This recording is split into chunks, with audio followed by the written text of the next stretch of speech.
है guys, welcome back to मस्ती की पाठशाला। आज हम आर्टिकल 14 और आर्टिकल 15 दो पढ़ेंगे, विद केस लॉ पढ़ेंगे। केस लॉ एक आर्टिकल के अंदर जितने ज़्यादा से ज़्यादा हो सकते हैं मैं आपको शेयर करूँगा, वो भी सीधे बुक से करूँगा।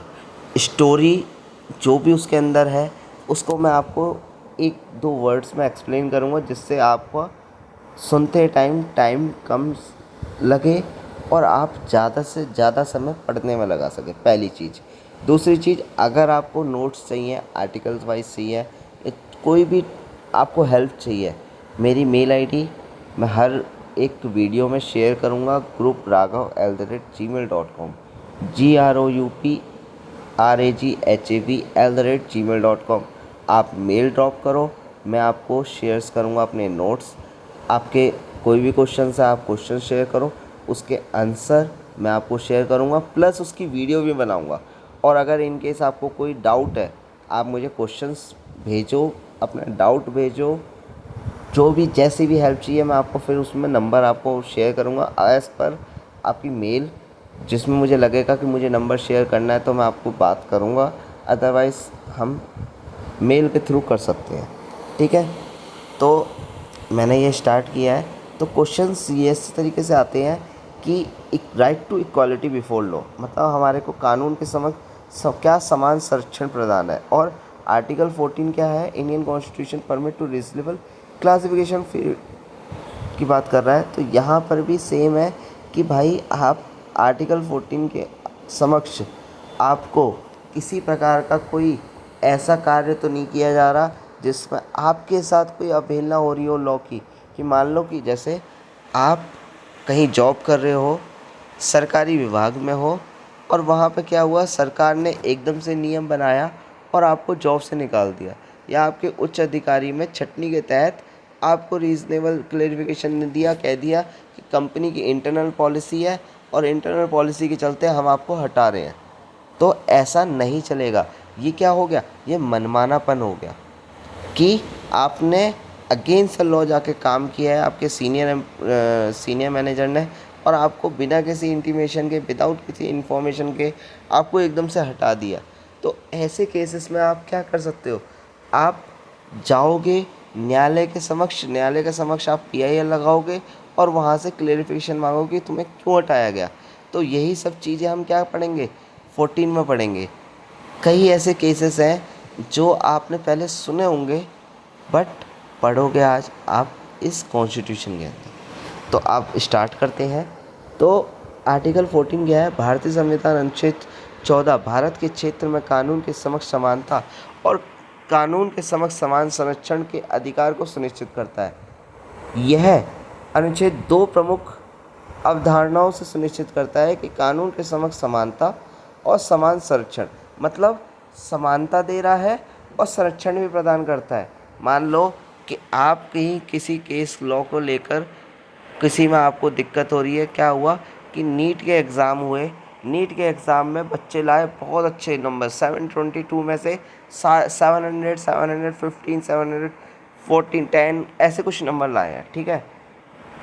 अब यहाँ पे क्या हुआ कि मान लीजिए 720 नंबर लाने वाला व्यक्ति, उसको एडमिशन नहीं मिल रहा। क्यों? क्योंकि वहाँ की राज्य सरकार ने कह दिया कि भाई हम दिल्ली के बच्चों को ही एडमिशन देंगे MBBS में, हम बाहर के बच्चों को देंगे ही नहीं। तो ये क्या हो गया, मनमानापन हो गया। अब मनमानापन के विरुद्ध आप क्या करोगे, संरक्षण। तो यही बात करें, कानून के समक्ष समानता और समान संरक्षण सबको मिलेगा जो भारत के लोग हैं, जबकि यह वर्ग विधान को प्रतिबंधित करता है जो कि व्यक्तियों के समूह विरुद्ध को भेदभाव करता है। यह उचित वर्गीकरण की अनुमति देता है। उचित वर्गीकरण सिद्धांत राज्य के लोगों को विभिन्न समूहों के साथ अलग अलग व्यवहार करने के लिए अनुमति देता है, बशर्ते कि वर्गीकरण मनमाना ना हो। मान लो आप अगर किसी को वर्गीकरण करना भी चाह रहे हो, आपने एक संरक्षण प्रदान किया कि ठीक है भाई, हम 50% सीट रिजर्व कर रहे हैं for UP state, Bihar state, Uttarakhand state, Jammu and Kashmir state. आपने वहाँ के बच्चों को पढ़ाने के लिए 50% सीट हर कॉलेज में रिज़र्व करवा दी, बाकी की 50% तो रखोगे। तो वो मनमानापन नहीं चलने देगा, ठीक है। तो इसी तरीके से होता है, इसी में ही हम पढ़ेंगे। अब देखो उचित वर्गीकरण का वर्ग विधान क्या है? उचित वर्गीकरण और वर्ग विधान मतलब वर्गीकरण जो करोगे उचित होना चाहिए।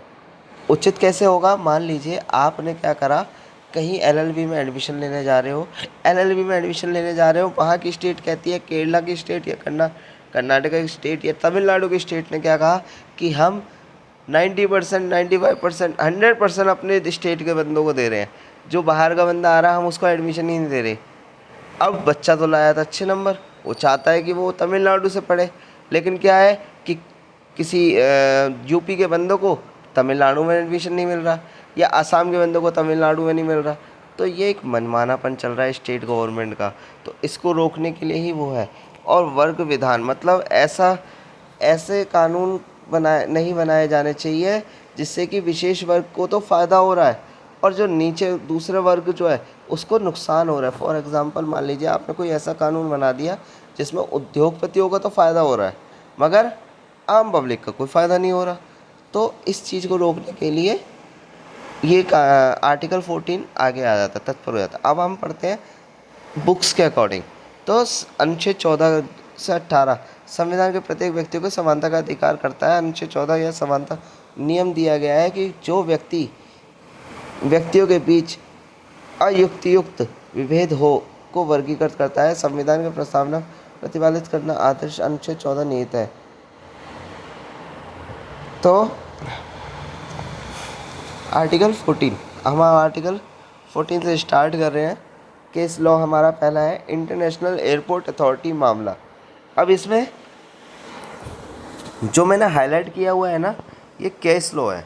आपको दो कलर से हाईलाइट मिलेगा, एक येलो और एक ऑरेंज, ठीक है। मैक्सिमम देखिए जैसे ये है, ये ऑरेंज कलर से हाईलाइट किया हुआ है, ये पढ़े हुए केसेस हैं और मैं आपको इजी वे में समझा रहा हूँ। क्यों जिससे आपको आगे समझने में आसानी रहे। आपने केस का नाम पढ़ा, आपको केस का नाम लिखना है बुक में और स्टोरी आपको याद हो जाएगी। इस तरीके से समझाऊंगा। इंटरनेशनल एयरपोर्ट अथॉरिटी का जो मामला था ना, ये बहुत ही प्रसिद्ध मामला है। इसमें क्या हुआ कि निर्णय दिया गया न्यायमूर्ति के द्वारा श्री भगवती ने कि यहाँ पर आरक्षित सुस्ता मतलब ये 14 के मनमानेपन के विरुद्ध का संरक्षण प्रदान करता है। इस केस में ही डिसाइड किया गया। अब ये डिसाइड कैसे हुआ है, देखो इंटरनेशनल एयरपोर्ट अथॉरिटी जो है ना, इसका एक बहुत अच्छा केस है, वो ये है। देखिए मैं आपको दिखाता हूँ।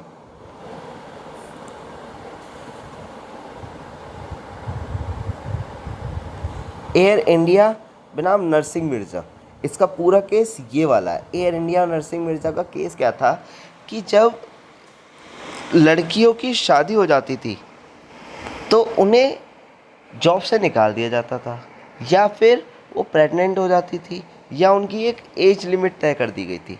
अब मान लीजिए यहाँ पर क्या है कि अगर कोई लड़की शादी कर रही है या वो प्रेग्नेंट हो जाती है तो उसको मिलती थी मैटरनिटी लीव 6 मंथ की। तो 6 मंथ की लीव देने वाला, अब मान लीजिए आप कहीं काम कर रहे हो और आपको 6 महीने की जॉब मिल जाए। मैं उन लड़कियों के लिए कह रहा हूँ कि 6 महीने के लिए उन्हें जॉब मिल गई प्रेगनेंसी की, ठीक है। तो प्रेगनेंसी की जब उन्हें जॉब मिली है तो गवर्नमेंट ने नियम बना रखा है कि 6 महीने का बच्चा जब होता है तो ड्यूरिंग अ प्रेगनेंसी लेडीज़ काम नहीं कर सकती, क्योंकि उन्हें कई तरीके की कॉम्प्लिकेशंस होती हैं। अब उस बीच में अगर वो काम करती हैं और मान लीजिए कोई मिस हैपनिंग होगी तो कौन रिस्पॉन्सिबल होगा, ठीक है। तो इन्होंने क्या करा कि भाई कंपनी को फ्री फंड की सैलरी देनी पड़ेगी लेडीज़ को। इन्होंने कह दिया भाई साहब जिसकी शादी हो गई या उसका बेबी होने वाला है हम उसको जॉब से निकाल देंगे। अब यहाँ पे हो गया क्या, मनमानापन। तो इसी मनमानेपन को रोकने के लिए ये केस हुआ था। तो एयर इंडिया नरसिंह मिर्ज़ा के मामले में उच्चतम न्यायालय ने एयर इंडिया और इंडियन एयर एयरलाइंस द्वारा बनाए गए विनियमों को इस आधार पर असंवैधानिक घोषित कर दिया कि उनके अधीन वायु परिचारिकाओं को भी सेवा शर्तों को विनिमय करने के लिए शर्तें अयुक्तियुक्त और विभेदकारी हैं तथा अनुच्छेद 14 का अतिक्रमण करती है। क्यों करती है? क्योंकि उनके द्वारा जो नियम बनाए गए थे ना, वो गैर कानूनी थे, अच्छे नहीं थे, सही नहीं थे। विनियम 46 उपबंधित करता है कि वायुयान परिचालन निगम की सेवा 35 वर्ष की आयु या उसके या विवाह करने के पर यदि वह सेवा के 4 वर्षों के अंदर 35 वर्ष की आयु या विवाह करने पर यदि वह 4 वर्षों के अंदर होता है या पहली बार गर्भवती होने पर जो पहले घटित हो अवकाश प्राप्त करेगी। विनियम 47 के अधीन प्रबंधन निर्देशक अवकाश प्राप्त करने की अवधि के एक वर्ष करके अधिकतम 45 वर्ष तक अपनी मर्जी से बढ़ाने की शक्ति प्राप्त है। यदि वायु परिचालित परीक्षा उत्तीर्ण हो जाती है तो निर्णय की पहली बार गर्भवती होने पर सेवा प्रयुक्त शर्त अयुक्त विभेदकारी है। तो बेसिकली इसमें क्या था कि आपकी एज 35 वर्ष है, ठीक है, और आपने क्या करा 35 वर्ष से पहले शादी कर ली और जॉब अटेंड करी है। उसके 4 साल के बाद 4 साल के भीतर आपने शादी करके बच्चे पैदा कर लिए या पैदा करने की प्लानिंग कर ली तो आपको जॉब से हटाया गया था इसमें, ठीक है। तो उसको मनमानेपन को रोकने के लिए न्यायालय ने निर्णय दिया कि नहीं, ऐसा नहीं कर सकते। अच्छा, अब इसका दूसरा केस आ जाते हैं। दूसरा केस था MBBS का प्रदीप जैन। इसमें क्या था, ये MBBS क्या है कि राज्य अधिवास व निवास स्थान के आधार पर MBBS में प्रवेश। प्रदीप जैन भारत संघ में अपने एक अत्यंत महत्वपूर्ण निर्णय को उच्चतम न्यायालय में यह निर्धारित किया कि कुछ राज्यों द्वारा राज्य केवल अधिवास या निवास स्थान के आधार पर योग्यता पर विचार किए बिना MBBS में या AD पाठ्यक्रमों में प्रवेश के लिए सभी स्थानों का आरक्षण किए बिना 14 का अतिक्रमण है। यह असंवैधानिक। न्यायाधिपति AN सेठ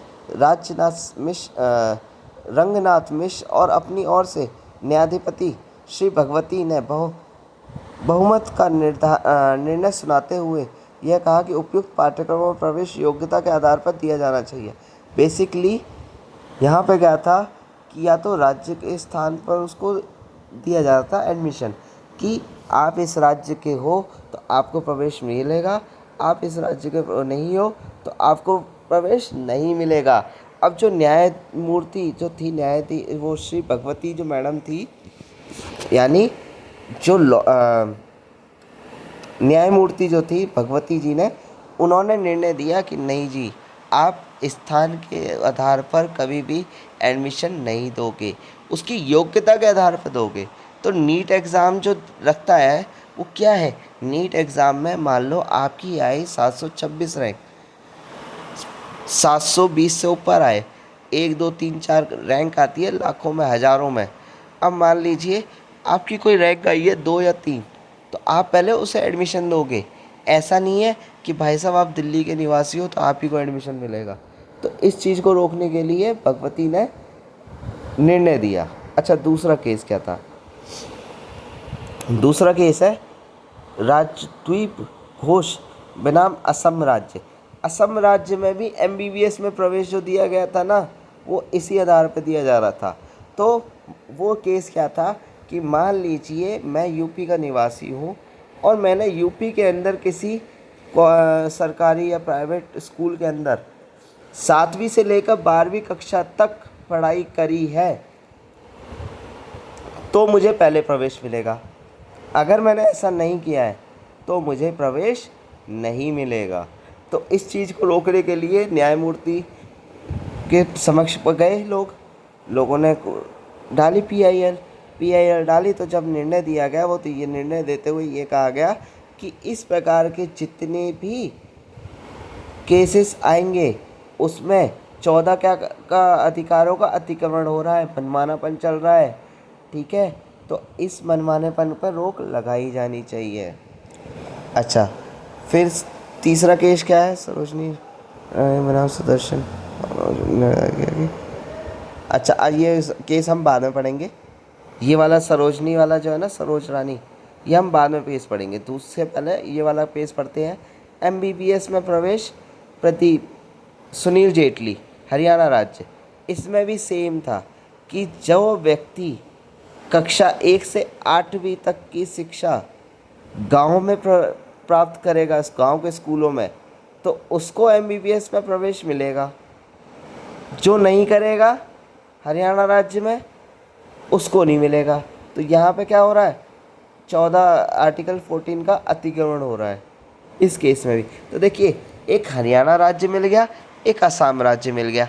एमबीबीएस में प्रवेश सुनील जेटली का मामला है, और यहाँ पे कौन सा है, राजदीप घोष। अब मान लीजिए आपको केस याद नहीं है, तो एक निर्णीत मामला कहाँ का, हरियाणा और असम राज्य का, जिसमें असम राज्य में बोलता है कि भाई साहब आपको 7वीं से 12वीं कक्षा तक पढ़ाई करनी चाहिए, और यहाँ पे कहता है 8वीं कक्षा तक पढ़ाई की जानी चाहिए।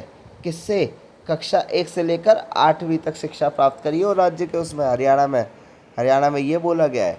अच्छा, अगला केस आ जाते हैं। तो अगला केस है, एयर इंडिया वाला हमने पढ़ लिया है। नागराज, आंध्र प्रदेश राज्य।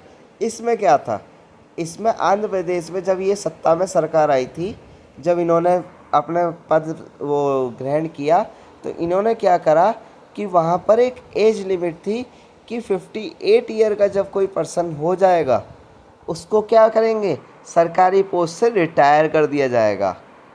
ठीक है,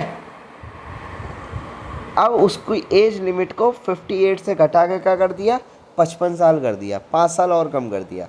नॉर्मली सीनियर सिटीजन 60 साल से ऊपर के व्यक्ति होते हैं।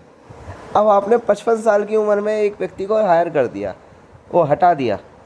ठीक है, तो वहाँ पे 5 साल क्या है टाइम पीरियड, एक पोस्ट खाली हो गई। तो जब कोई नया व्यक्ति आएगा, उसकी ज्वाइनिंग हम वहाँ करा सकते हैं। तो 5 साल के लिए एक नए व्यक्ति को एक जॉब मिल रही है। अब 5 साल रह गए सीनियर सिटीजन के उसके, तो वो चाहता है तो प्राइवेट बैंक में भी कर सकता है। ठीक है, और इवन ये सरकारी योजना जो है ना, ये इसी में ही नहीं है, ये सब जगह लागू हो रही है, इंडियन आर्मी वगैरह सब चीज़ में। ठीक है, तो कई ऐसी जगहों पे है जहाँ पर एज लिमिट है। जैसे इंडियन आर्मी में अभी भी 15-8 ईयर हो रखी है। मैं आपको बता दूँ, 15-8 ईयर है, और 5 ईयर्स के बाद आजकल अग्निवीर योजना जो चलती है उसमें भी सेम यही है। और नहीं तो आप 55 साल की एज में रिटायरमेंट लेकर UP police, Bihar police, Delhi police, किसी में भी बाकी की सिविल सर्विस को अपने दे सकते हो। आप उसमें भी ज्वाइन कर सकते हो as a inspector, as a commissioner, जो भी आपकी डेजिग्नेशन होगी इंडियन आर्मी में, उसी के हिसाब से यहाँ पे भी मिल जाती है। अच्छा, अगला केस क्या था, अगला केस है नागराज, के नागराज, आंध्र प्रदेश राज्य। सॉरी, के नागराज मैंने 2 बार स्नैप लगा दिया है, सॉरी, ये मेरे से गलती हो गई है। अच्छा, अगला केस क्या है, central England water transport corporation. हाँ, ये जो कॉरपोरेशन लिमिटेड था, मैंने आपको पहले बताया था। मान लीजिए आप कहीं जॉब कर रहे हो और आपको बिना किसी नोटिस के निकाल दे, तो ये मामला वही है। इसमें क्या करा कि कंपनी का कोई रूल नियम है, सेवा नियम है, सेक्शन 9 सबसेक्शन 1 को उन्होंने अपने इंटरनल रूल्स बनाए हुए थे सरकारी कंपनी ने, और उसके तहत उस व्यक्ति को निकाल दिया, 3 महीने की सैलरी दे दी। वो चला गया न्यायालय के समक्ष। न्यायालय के समक्ष बोला गया कि भाई साहब मुझे कोई निर्णय मुझे कोई क्लेरिफिकेशन नहीं दी, क्यों हटाया है। अगर कुछ डाउट था तो मुझे बताते, मैं उसको एक्सप्लेन करता, मैं उसको बताता कि ऐसा क्या क्यों किया गया है। तो वो इंटरनल बोर्ड ने डिसाइड किया। तो ये जो चल रहा है ना, ये बेसिकली मनमानापन है। इसके मनमानेपन के विरुद्ध चल रहा है, आर्टिकल 14 का वॉयलेशन है। ठीक है, तो निर्णय उस व्यक्ति के साथ आया।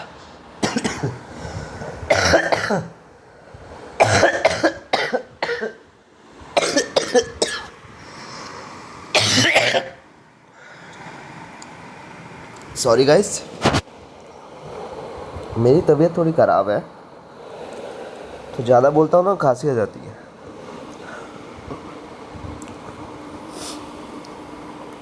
अच्छा, अगला केस देखते हैं।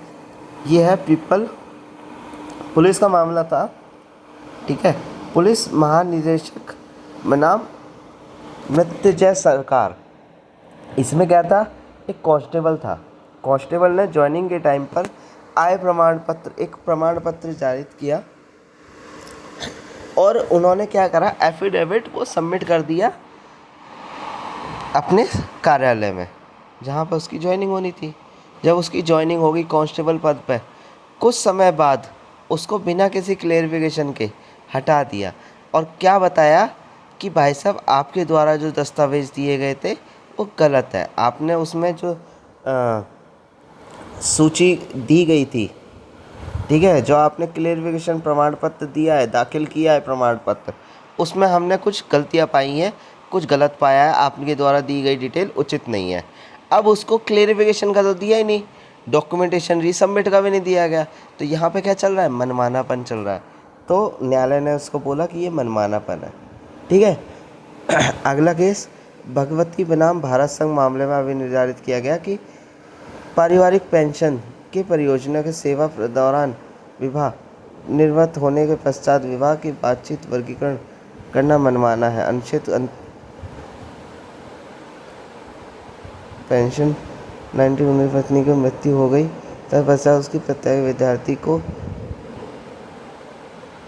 अच्छा देखिए क्या है कि मान लीजिए मैं एक जॉब कर रहा हूँ, मेरी एक पहली वाइफ थी, उसकी डेथ हो गई, ठीक है।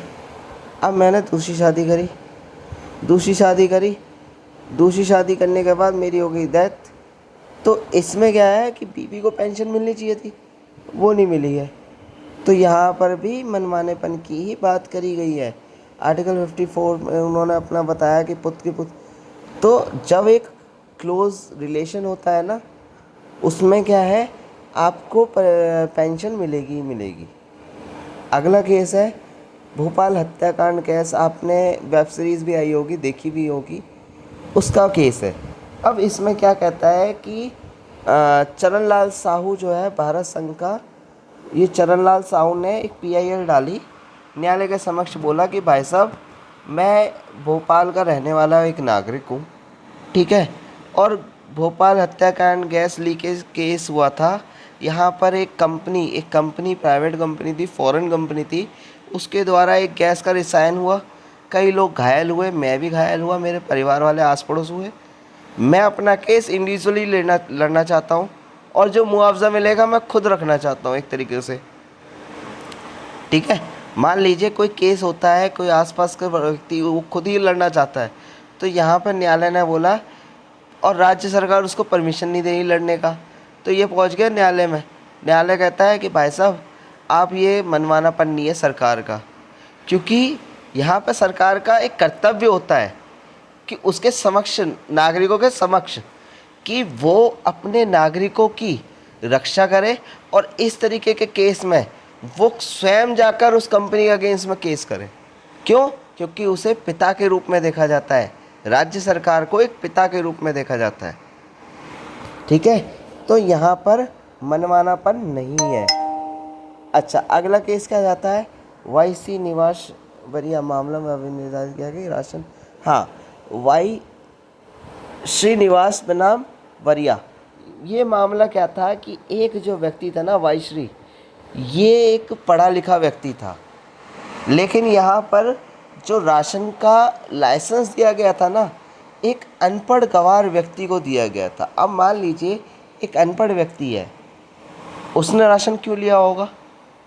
उसने राशन अपने एक आय जनरेट करने के लिए लिया होगा, ठीक है। तो यहाँ पर इसीलिए बोला गया कि राशन जो दिया जाना चाहिए ना, वो योग्यता के आधार पर दिया जाना चाहिए। राशन का लाइसेंस जो भी दो आप योग्यता के आधार पर दो, ना कि वो। अब जाहिर है जिसने, जो अनपढ़ व्यक्ति है, लाइसेंस लिया होगा तो उसने घूस खिलाई होगी, ठीक है। हो सकता है उसका किस्मत भी हो सकता है उसने खिलाई हो। तो यहाँ पर बेसिकली यही बोला गया है कि जब कोई लाइसेंस मिलता है, अगर सरकार को देना है तो उसकी योग्यता के अनुसार दे, उन लोगों को दे जो पढ़े लिखे हैं। अच्छा, इसी प्रकार फिल्म फेस्टिवल्स व निर्देशक मंडल गौरव अधिवेशन जैन, इस मामले में क्या था कि यहाँ पर इसको दबाव डाला गया कि भाई साहब आप हमारे को अवार्ड दो, फिल्म इंडस्ट्री का अवार्ड दो। तो फिल्म इंडस्ट्री का अवार्ड देने के लिए कौन है, एक सेपरेट एजेंसी बनाई गई है, केंद्र बोर्ड, केंद्र फिल्म बोर्ड के द्वारा प्रमाणित हो किया जाएगा, उसके बाद ही उसको क्या मिलता है, अवार्ड दिया जाता है। अच्छा, अगला केस क्या है, Indian council of leader and advice बिना बार काउंसिल ऑफ इंडिया। इसमें क्या था, बार काउंसिल के द्वारा एक नियम बनाया गया 9 सबसेक्शन नियम सेक्शन 9 विधिमान इस आधार पर चुनौती दिया गया कि मनमाना विभेदकारी है और 14 का अतिक्रमण करने के लिए कारण अवैध है। 9 उनका नाम दर्ज नहीं करता था, यह कहता था कि व्यवसाय की गुणवत्ता का सुधार जिसकी आयु 45 वर्ष से अधिक व्यक्ति वो हो गई है, यानी कि मान लीजिए मेरा नाम क्या है, सूची लिस्ट में नहीं डाला जाएगा। क्यों नहीं डाला जाएगा, क्योंकि मेरी 45 ईयर्स की जो एज लिमिट है वो क्रॉस कर गई है, ठीक है, अधिवक्ता सूची में। तो यह क्या है, एक मनमानापन चल रहा है, तो इसको नहीं एक्सेप्ट किया जाएगा। न्यायालय ने निर्णय दिया कि यह मनमानापन है। अच्छा, अगला केस क्या है, FSIC NCIC। इसमें क्या था, हमें निर्धारित किया गया कि समान पद पर धारण करने वाले कई लोग हैं, ठीक है। अब मान लीजिए एक बैंक के अंदर 2 व्यक्ति काम करते हैं, एक जो UPSC का एग्ज़ाम देता है, SSC का एग्ज़ाम देकर पास होकर जाता है, एक होता है कि थर्ड पार्टी, बैंक ने थर्ड पार्टी लोगों को हायर किया और उनसे बोला भाई हम कॉन्ट्रैक्ट करते हैं, आप अपने बंदे को लेकर आओ और बैंक के अंदर कार्य करो। दोनों सेम काम कर रहे हैं, मगर क्या है, सैलरी दोनों को अलग अलग मिल रही है। तो यहाँ पर इसी तरीके के केस आए कि भाई साहब हमें समान वेतन के साथ साथ समान नौकरी देनी चाहिए, क्योंकि हम दोनों काम तो वही कर रहे हैं। तो यहाँ पर क्या कहता है, नहीं हो सकता, अतिक्रमण नहीं है। क्यों, क्योंकि वो जो कार्य कर रहा है उसकी जो रिस्पॉन्सिबिलिटी है वो अलग है, जो एक सरकारी कर्मचारी है, एक जो प्राइवेट वर्क कर रहा है उसकी रिस्पॉन्सिबिलिटी अलग होती है। इसके रिलेटेड आपके कई केसेस हैं, जैसे उड़ीसा राज्य मामले में प्राधिकारी उड़ीसा राज्य में प्राइवेट दैनिक भोगी। हाँ, देखिए ये भी सेम है, यहाँ पर भी उड़ीसा राज्य जो बलराम साहू है ना, इसमें भी सेम केस यही है। वहाँ पे दैनिक भत्ते पर काम करते थे, काम दोनों सेम करते थे, मगर क्या है, उनकी कार्य का स्तर, गुणवत्ता, अधिकार, रिस्पॉन्सिबिलिटी सब अलग अलग है। अगला केस पढ़ते हैं।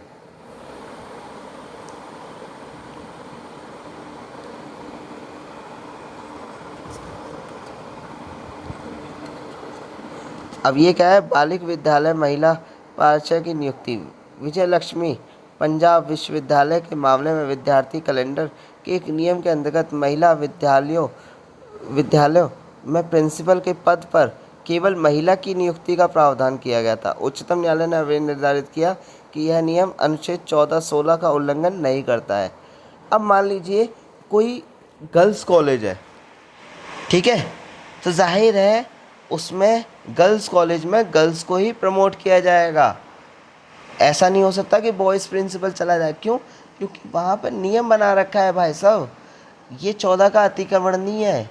14 का अतिक्रमण कब होता, कि मान लीजिए कि कोई बॉयज़ वो है, कोई कॉलेज है जो दोनों के लिए है, वहाँ पे कहते हैं जी नहीं जी, हम तो लेडीज़ प्रिंसिपल को ही हायर किया जाएगा, हम बॉयज़ को होने ही नहीं देंगे, तो ये 14 का अतिक्रमण होता।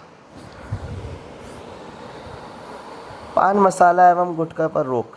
तो एक राज्य सरकार के द्वारा क्या हुआ कि महाराष्ट्र के अंदर पान बहार मसाला के ऊपर रोक लगा दिया गया।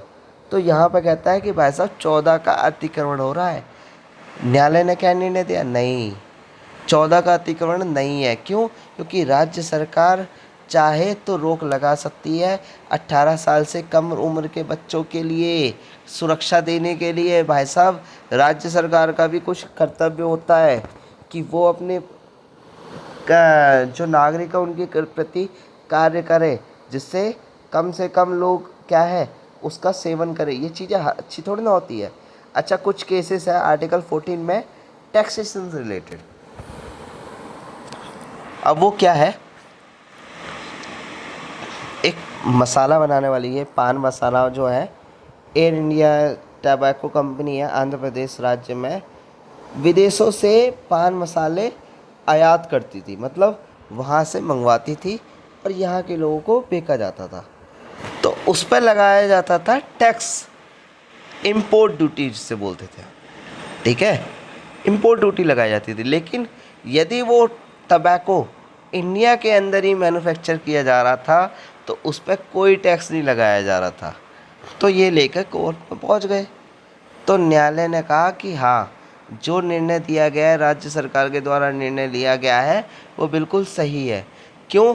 जिससे कि कंपनियां बाहर से कम आयात करें और यहाँ के लोगों को जितना हो सकता है वहाँ का मैन्युफैक्चर करें, जिससे यहाँ के लोगों को रोज़गार दे। तो राज्य सरकार इसको निर्णय लेने के लिए पूर्ण रूप से सक्षम है। अच्छा, ऐसा ही एक केस है राजस्थान में। राजस्थान में क्या था कि हाथ से बुने हुए कपड़ों का क्या जो टैक्स रेट है उस पर लगाया जा रहा था अलग, लेकिन जो मशीनों से और अधिनियम जारी किया राज्य थी जिसमें 4 रुपये के कम दाम वाले साधारण वस्त्रों, हाँ, जो 4 रुपये से कम साधारण वाले वस्त्र थे ना, उस पर तो टैक्स रेट नहीं लगाया जा रहा था, मगर जो सिलाई से बुनकर हाथ से बनाए जा रहे थे कपड़े, उस पर टैक्स रेट लगाया जा रहा था। तो यहाँ पर निर्णय दिया कि जो रेट लगाया गया है ना राज्य सरकार के द्वारा, वो बिल्कुल सही लगाया गया है। न्यायालय ने निर्णय दिया कि बिल्कुल सही लगाया गया है। क्यों? क्योंकि जो हाथ से बुने जा रहे थे कपड़े, उनकी जो क्वालिटी थी, उनकी जो गुणवत्ता थी, वो अलग थी। और जो 4 रुपये के जो कम कीमत वाले कपड़े थे, जो सिलाई मशीन से बनाए जा रहे थे या जैसे भी है, उनकी गुणवत्ता का अलग था। तो गुणवत्ता के आधार पर लगाया गया था वो टैक्स रेट। अच्छा, अगला केस आ जाते हैं। तो जेके कृष्ण बनाम तमिलनाडु राज्य, इसमें क्या था कि तमिलनाडु राज्य के द्वारा पहले कॉमर्शियल गाड़ियों पर टैक्स जो लिया जाता था पर पैसेंजर 30 रुपये लिया जाता था, उसको 30 रुपये से बढ़ाकर 100 रुपये कर दिया गया तमिलनाडु के राज्य की जो सरकार के द्वारा। अब यहाँ पर जो प्राइवेट टैक्सी एसोसिएशन है वो पहुँच गए न्यायालय के समक्ष। उन्होंने बोला कि भाई साहब, जब एक सरकारी बस जो वो सर्विस दे रही है जो हम सर्विस दे रहे हैं, हमारे उस पर 100 रुपये पर पैसेंजर सीट के द्वारा के अनुसार टैक्स कैलकुलेट किया जा रहा है, ठीक है, और वहाँ सरकारी में अलग रेट लिया जा रहा है। तो न्यायालय ने निर्णय दिया कि आंध्र प्रदेश राज्य, ये जो तमिलनाडु राज्य है, ये इस प्रकार के निर्णय लेने के बिल्कुल वो सक्षम है। उन्होंने कोई मनमानापन नहीं किया। क्यों? क्योंकि राज्य सरकार के भी कुछ नियम है, ठीक है, इसमें कोई मनमानापन नहीं है, वो निर्णय लेने में पूर्ण रूप से सक्षम है। अच्छा, महाराष्ट्र का एक केस है।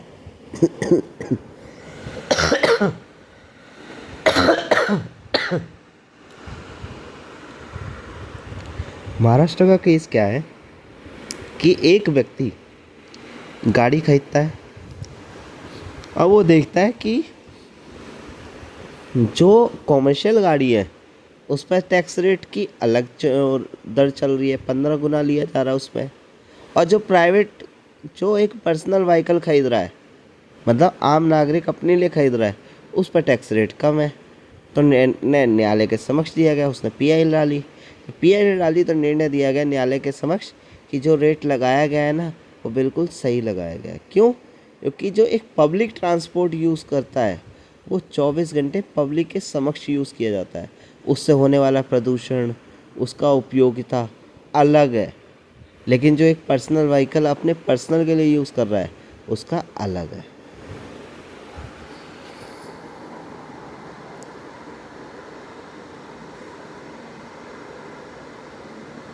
अच्छा, ये केस दोनों सेम आ गए। अच्छा, अगला केस आ जाते हैं। अब आ जाता है आर्टिकल 15। तो आर्टिकल 15 हम अगले वीडियो में देखेंगे। Thank you. अगर ये वीडियो अच्छी लगी हो तो प्लीज़ आप लाइक कीजिएगा। और मैं आपको, वैसे तो मैंने केस लो सारे दिखाई दिए हैं, आप लिख लोगे तो अच्छा है, अदरवाइज़ मैं आपको एक शॉर्टकट में दिखा देता हूँ जिससे आपको क्या है इजी रहेगा। केस लॉ आप एक स्नैप ले सकते हो, आपको बस स्टोरी याद होनी चाहिए उसके अंदर के केस लॉ की। तो ये लीजिए, मैं आपको दिखा रहा हूँ, अब आप देख रहे होगे स्क्रीन पर। तो ये मैंने सारे केस लॉ एक जगह लिखे हुए हैं, ठीक है। अगर ये वीडियो अच्छी लगी हो तो प्लीज़ इस वीडियो को लाइक कीजिएगा और अपने कॉलेज फ्रेंड्स के साथ प्लीज़ शेयर कीजिएगा, ये आपके ज़्यादा उपयोगी आएगी। और मुझे लाइक करोगे तो मुझे पता चलेगा कि मैं कितनी अच्छा काम कर रहा हूँ, क्या मुझे और चेंजेस करनी है, प्लीज़ मुझे बताइएगा, ठीक है। ज़्यादा से ज़्यादा लोगों को वीडियो शेयर कीजिए और अगर मेरा सही लगे तो चैनल भी प्लीज़ सब्सक्राइब कीजिए। Thank you guys.